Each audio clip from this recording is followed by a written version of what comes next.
الشیطان الرجیم بسم اللہ الرحمن الرحیم قل ان صلاتی و نسکی و محیای و مماتی للہ رب العالمین لا شریک لہ وبذلک امرت وانا اکبر المسلمین۔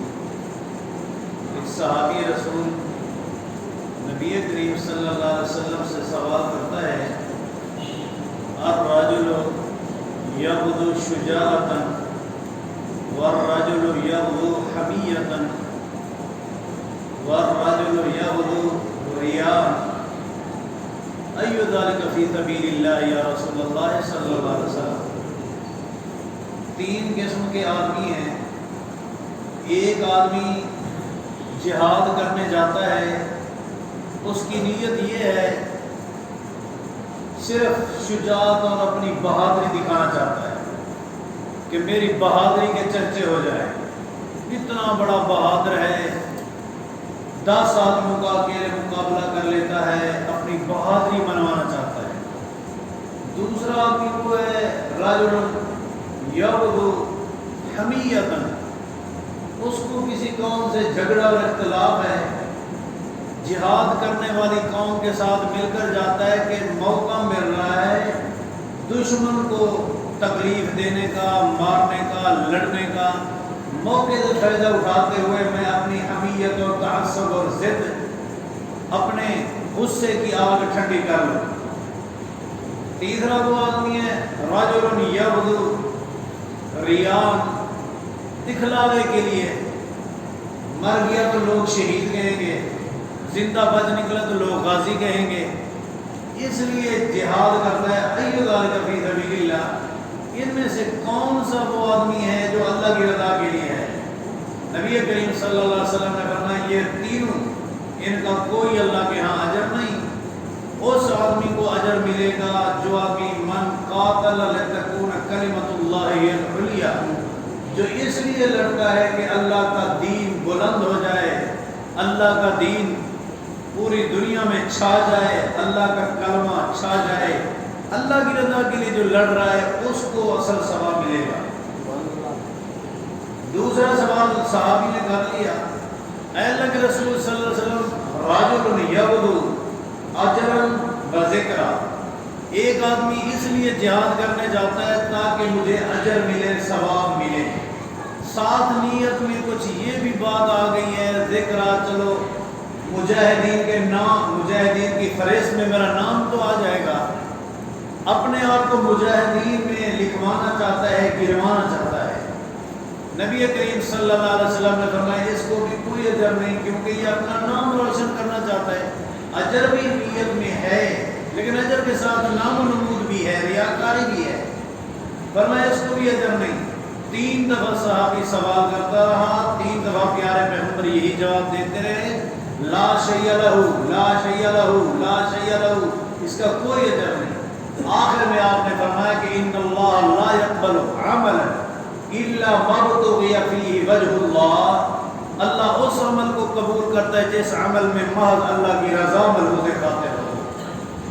اسی لیے اللہ پاک نے فرمایا کہ اے میرے پیارے پیغمبر کی امت کے لوگوں، نظریہ یہی بناؤ کہ قل ان صلاتی و نسکی، میری نماز صرف اللہ کی رضا کے لیے، دکھلاوے کے لیے نہیں۔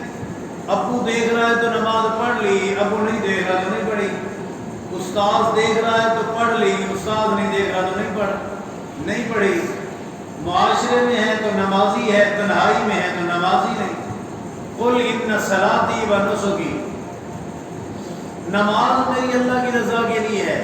اللہ کی رضا یہ خالی ڈھانچے کی شکل میں کھڑا رہے، زبان سے کوئی دعا نہ پڑھے، یہ اللہ کی رضا کون سی ہے؟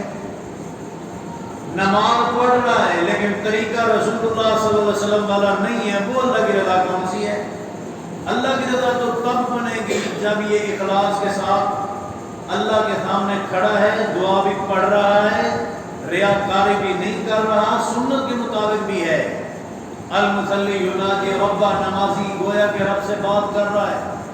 صحابی نے سوال کیا اللہ کے رسول صلی اللہ علیہ وسلم، احسان، احسان دین میں کیا ہے؟ دین اسلام میں احسان کسے کہتے ہیں؟ آپ نے فرمایا ان تعبد اللہ کأنک تراہ فإن لم تکن تراہ فإنہ یراک، عبادت یوں کر انت عبد اللہ کانہ یراک، اللہ مجھے دیکھ رہا ہے، میں اللہ کو دیکھ رہا ہوں، اللہ مجھے دیکھ رہا ہے۔ اگر اتنا تصور نہیں ہوتا کہ میں بھی اللہ کو دیکھ رہا ہوں، اتنا تو تصور کر لے کہ اللہ مجھے دیکھ رہا ہے۔ اس طرح عبادت کرنی چاہیے۔ المصلی یناجی ربہ، ان صلاتی و نسکی، قربانی اللہ کی رضا کے لیے، میرا مرنا اللہ کی رضا کے لیے، میرا جینا اللہ کی رضا کے لیے، للہ رب العالمین۔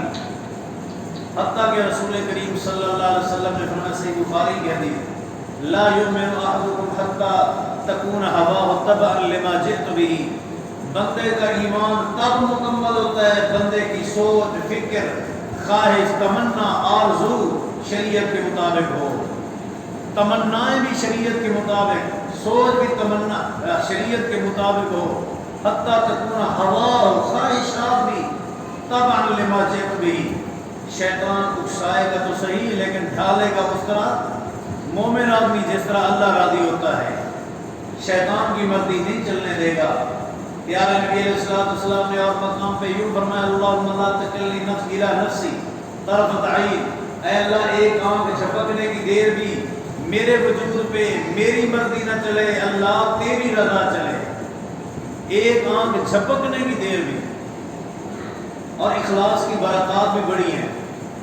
3 آدمی جو غار میں پھنس گئے تھے، تفصیلی قصہ ہے، ان تینوں نے اپنا اپنا عمل پیش کیا، اور عمل پیش کرتے ہوئے انہوں نے جو دعا مانگی، دعا بخاری شریف میں یوں ہے، اللہم ان کنت فعلت ذلک ابتغاء وجہک فافرج عنا، اے اللہ، ایک آدمی دعا مانگ رہا ہے، اگر میں نے یہ نیک عمل صرف تیری رضا کے لیے کیا، ریاکاری کے لیے نہیں، دنیا کے تما لالچ کے لیے نہیں، فافرج عنا، اس مشکل سے ہمیں نجات دے، پتھر ہٹا دے۔ جو 3 کے دھکے سے نہیں ہٹتا تھا وہ خود بخود ہٹتا جا رہا ہے۔ دوسرا آدمی بھی اسی طرح دعا مانگتا ہے، اللہم ان کنت فعلت ذلک ابتغاء وجہک، تیری رضا کے لیے میں نے کیا ہے یہ عمل۔ اور ان 3 آدمی جو نیک عمل پیش کر رہے تھے، کتنا بڑے خوش نصیب تھے کہ ان کے پاس کوئی عمل تو تھا جس عمل سے مشکل ان کی حل ہو گئی۔ آج تو اور میں بھی اپنے گرباں میں جھانکیں، اللہ ہمیں مشکلوں سے بچائے۔ اگر کوئی مشکل آ جائے، کوئی ایسا عمل ہے جو بطور نمونہ اللہ کو ہم پیش کر سکیں۔ اور وہ تینوں آدمی کوئی محدث نہیں تھے، کوئی عالم نہیں تھے، سکالر نہیں تھے، بلکہ مزدور تھے، دیہات میں روزی نہیں مل رہی تھی، شہر میں مزدوری کرنے جا رہے تھے۔ مزدور کا نیک عمل اللہ نے پتھر ہٹا دیا، کیوں؟ کہ اس کے اندر اللہ کی رضا مقصود تھی۔ پیارے نبی علیہ السلام فرماتے ہیں، شہداء کی زیادہ قسمیں ہیں۔ نبی کریم صلی اللہ علیہ وسلم نے اللہ تعالیٰ سے درخواست کی، اللہ قیامت والے دن میری امت اور سابقہ نبیوں کی امتوں کا مقابلہ ہوگا، ہر اعتبار سے، تعداد کے اعتبار سے، اعمال کے اعتبار سے۔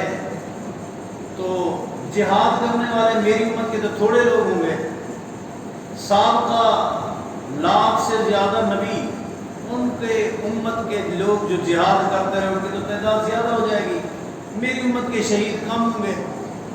اللہ پاک نے پیارے نبی صلی اللہ علیہ وسلم کو فرمایا، تیری امت کو مزید اعزاز دیتا ہوں، میدان معرکہ میں نہیں لڑیں گے لیکن شہادت کا رتبہ مل جائے گا۔ وہ کہتے ہیں، الغرق شہید والحرق شہید والہدم شہید والمطعون شہید والمبتون شہید، من قتل دون مالہ فہو شہید، من قتل دون عرضہ فہو شہید۔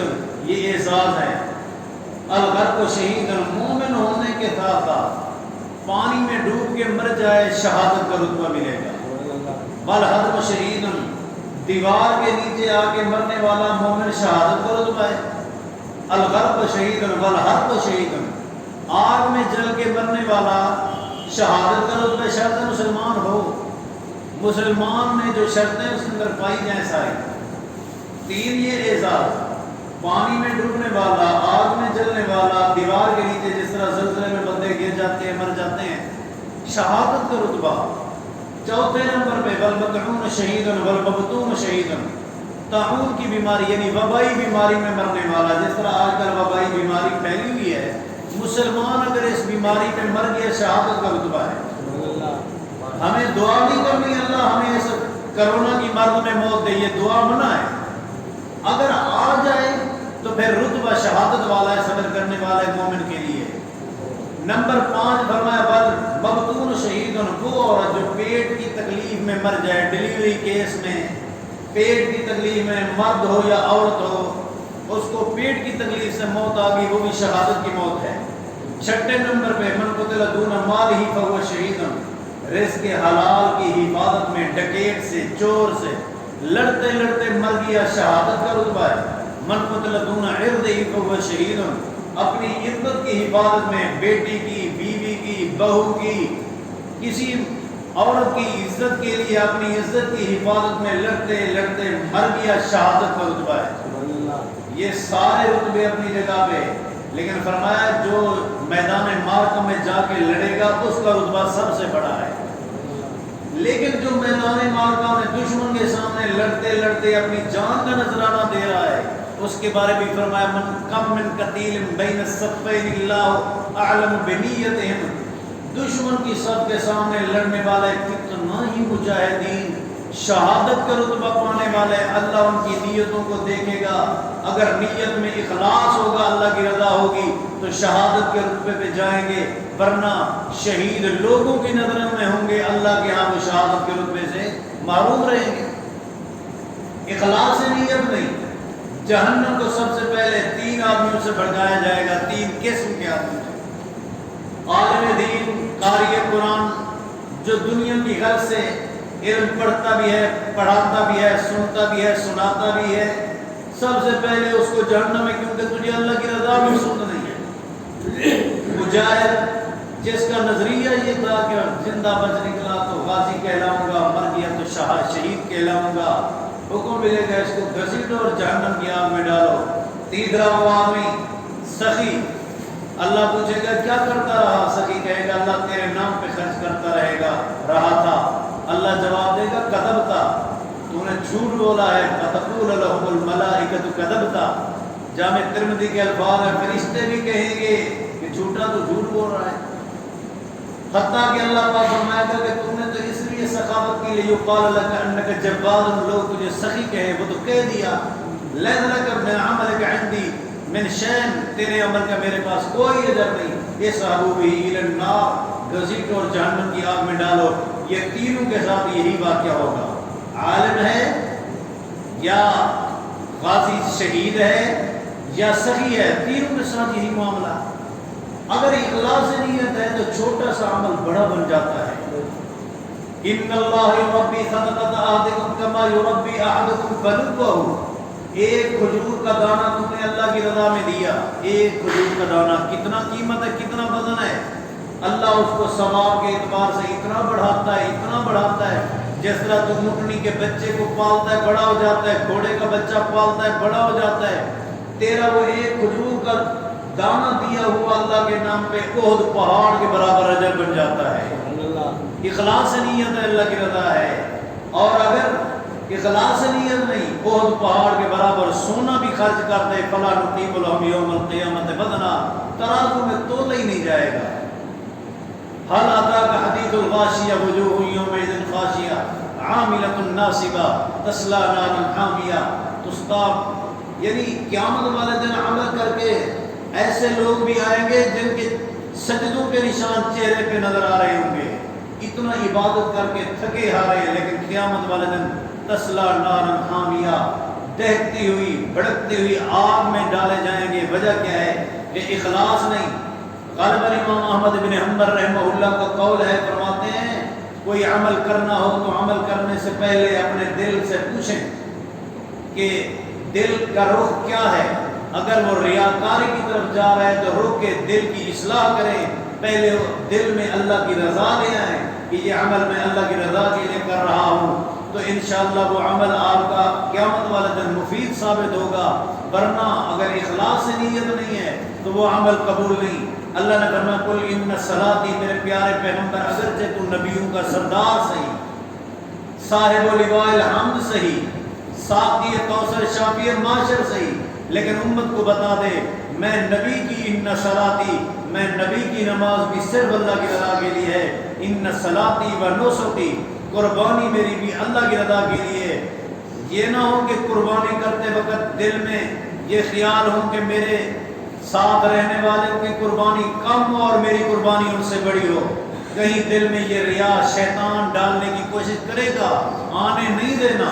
نماز میں بھی ریاکاری نہ آئے، قربانی میں بھی، حتیٰ کہ رمضان کا روزہ ہے، تراویح ہے، تلاوت قرآن ہے، جتنا بھی من جملہ نیکی ہیں اخلاص نیت سے جو کی جائے وہ چھوٹی نیکی بھی اللہ کے ہاں بڑی بن جاتی ہے۔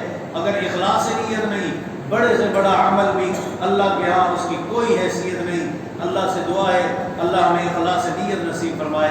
وما علینا الا البلاغ المبین۔ الحمدللہ رب العالمین، والصلاۃ والسلام علی سید الانبیاء والمرسلین۔ اللهم اجرنا من النار، اللهم انا نسألك جنة الفردوس، رب ارحمهما كما ربياني صغيرا۔ اللهم انا نعوذ بك من الهم والحزن، نعوذ بك من العجز والكسل، نعوذ بك من الجبن والبخل، نعوذ بك من غلبة الدين وقهر الرجال۔ اللهم اشف مرضانا والمسلمين، اللهم تقبل صيامنا وصلاتنا، اللهم تقبل عباداتنا، اللهم انا نسألك حسن الخاتمة، اللهم انا نسألك توبة نصوحا قبل الموت۔ سبحان ربك رب العزة عما يصفون، وسلام على المرسلين، الحمد لله۔